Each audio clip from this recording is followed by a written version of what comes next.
ನಮಸ್ಕಾರ ಫ್ರೆಂಡ್ಸ್, ಸ್ವಾಗತ spoken English ಕ್ಲಾಸಸ್ಗೆ. ಇಂದಿನ ಪಾಠದಲ್ಲಿ ನಾವು ಬೇಸಿಕ್ ಗ್ರೀಟಿಂಗ್ಸ್ ಇನ್ ಇಂಗ್ಲೀಷ್ ಕಲಿಯೋಣ. ರೆಡಿನಾ? Let us begin. ಫಸ್ಟ್ ಏನಪ್ಪ ಅಂತಂದರೆ ಗ್ರೀಟಿಂಗ್ಸ್ ಯಾವ ರೀತಿ ಹೇಳಬೇಕು ಇಂಗ್ಲೀಷ್ನಲ್ಲಿ ಅಂಬೋದು ಸ್ಟೆಪ್ ವೈಸ್ ನೋಡಿರಿ. 30 ಡೇಸ್, ಓಕೆನಾ? 30 ಡೇಸ್ದಲ್ಲಿ ನಾವು ಸಾಮಾನ್ಯವಾಗಿ ಮಾತಾಡ್ತಕ್ಕಂಥ ಇಂಗ್ಲೀಷ್ ಡೈಲಿ ಯೂಸ್ ಆಗ್ತಕ್ಕಂಥ ವರ್ಡ್ಸ್ಗಳು ನಾವು ಯಾವ ರೀತಿ ಪ್ರಾಕ್ಟೀಸ್ ಮಾಡ್ಕೋತ ಹೋಗಬೇಕು ಅಂತಕ್ಕಂಥದ್ದು 30 ಡೇಸಲ್ಲಿ ಕಲಿಬೋದು. ಆರಾಮಾಗಿ ನಾವು ಸಿಂಪಲಾಗಿ ಇಂಗ್ಲೀಷ್ನಲ್ಲಿ ಮಾತಾಡ್ಬೋದು. Simple English, okay, simple sentence ಆರಾಮಾಗಿ ನಾವು ಫ್ಲೂಯೆನ್ಸಿಯಾಗಿ ನಾವು ಮಾತಾಡ್ಬೋದು. ಓಕೆನಾ? 30 ಡೇಸ್ ಕಂಟಿನ್ಯೂಸ್ ಆಗಿ ವಿಡಿಯೋಗಳು ನೋಡ್ಕೋತ ಹೋಗ್ರಿ. ಪ್ರತಿಯೊಂದು ವಿಡಿಯೋನು ಕೂಡ ಭಾಳ ಇಂಪಾರ್ಟೆಂಟ್ ಇರ್ತಕ್ಕಂಥವು. ಡೈಲಿ ಒಂದೊಂದು ವಿಡಿಯೋ ಇರ್ತದೆ. ಓಕೆನಾ? ಪ್ರತಿಯೊಂದು ಯಾವ ರೀತಿಯಾಗಿರ್ತದೆ ಅಂತ ನೋಡ್ಕೋತ ಹೋಗ್ರಿ. ಫಸ್ಟ್ ನೋಡ್ರಿ, ಗ್ರೀಟಿಂಗ್ಸ್ ಯಾವ ರೀತಿಯಾಗಿ ಹೇಳ್ಬೇಕಂತಕ್ಕಂಥದ್ದು ಸ್ಪೋಕನ್ ಇಂಗ್ಲೀಷಲ್ಲಿ. ಗ್ರೀಟಿಂಗ್ಸ್ ಯಾವ ರೀತಿ ಹೇಳ್ಬೇಕಂತಂದು ಫಸ್ಟ್ ನೋಡ್ರಿ, ಹಲೋ ಅಂತ ಹೇಳಬೇಕು.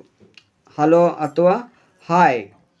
ಯಾವುದೇ ಸಮಯದಲ್ಲಿ ಸಿಂಪಲ್ಲಾಗಿ ಹಲೋ ಅಥವಾ ಹಾಯ್ ಅಂತ ಹೇಳ್ಬೋದು.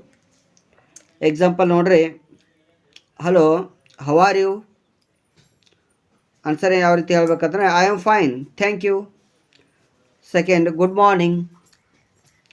ಬೆಳಗ್ಗೆ 12 ಗಂಟೆಯವರೆಗೆ ಗುಡ್ ಮಾರ್ನಿಂಗ್ ಬಳಸಬೇಕು. ಗುಡ್ ಮಾರ್ನಿಂಗ್ ಯಾವಾಗ ಬಳಸಬೇಕಪ್ಪ ಅಂತಂದರೆ ಬೆಳಗ್ಗೆ 12 ಗಂಟೆವರೆಗೂ ಗುಡ್ ಮಾರ್ನಿಂಗ್ ಬಳಸಬೇಕು. Example, good morning teacher, good morning students.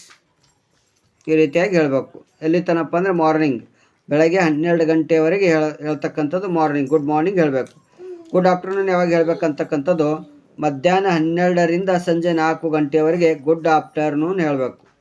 Example ಯಾವ ರೀತಿ ಅಂದರೆ good afternoon sir, good afternoon, how are you. Next good evening ಯಾವಾಗ ಹೇಳ್ಬೇಕಂಪದು ನೋಡ್ರಿ. 4th point,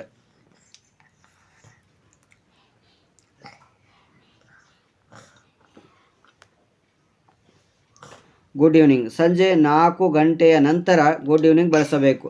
example, good evening ma'am, good evening, nice to see you. 5th point ನೋಡ್ರಿ, good night ಯಾವಾಗ ಹೇಳಬೇಕು.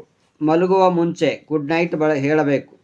ಮಲಗುವ ಮುಂಚೆ. ಮತ್ತು ನೀವು ಹೋಗಿ ಅವ್ರಿಗೆ ಭೇಟಿ ಆಗಲ್ಲ ಅಂತಂದರೆ ಅದು ಗುಡ್ ನೈಟ್ ಹೇಳಬೇಕು.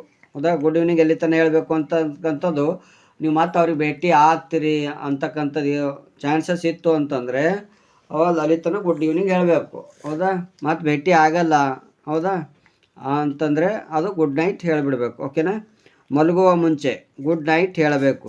ಎಕ್ಸಾಂಪಲ್ ನೋಡ್ರಿ, good night dad, good night, sleep well. ಈ ರೀತಿಯಾಗಿ ಹೇಳಬೇಕು. ಹೌದಾ? ಇದು ಗ್ರೀಟಿಂಗ್ಸ್. ಹೀಗಾಗಿ ಗೆಳೆಯರೇ, ಇಂದು ನಾವು ಬೇಸಿಕ್ ಗ್ರೀಟಿಂಗ್ಸ್ ಇನ್ ಇಂಗ್ಲೀಷ್ ಕಲ್ತಿದ್ದೀವಿ. ಇನ್ನು ಮುಂದೆ ಏನಪ್ಪ ಅಂತಂದರೆ ನೀವೆಲ್ಲರಿಗೂ ಇಂಗ್ಲೀಷ್ನಲ್ಲಿ ಕಾನ್ಫಿಡೆಂಟ್ಲಿ ವಿಶ್ ಮಾಡಬಹುದು. ವಿಡಿಯೋ ಇಷ್ಟ ಆಯ್ತು ಅಂತಂದರೆ ಲೈಕ್ ಮಾಡಿ, ಶೇರ್ ಮಾಡಿ, ಹಾಗೆ ಕಮೆಂಟ್ ಮಾಡಿರಿ ಮತ್ತು ಸಬ್ಸ್ಕ್ರೈಬ್ ಮಾಡಿ. ಸ್ಪೋಕನ್ ಇಂಗ್ಲೀಷ್ ಕ್ಲಾಸಸ್ ಚಾನಲ್ಗೆ, ಲಕ್ಷ್ಮೀಪುತ್ರ GK ಚಾನಲ್ಗೆ ಮುಂದಿನ ಪಾಠ day 2 self introduction in English. Don't miss it. Okay, thank you, bye.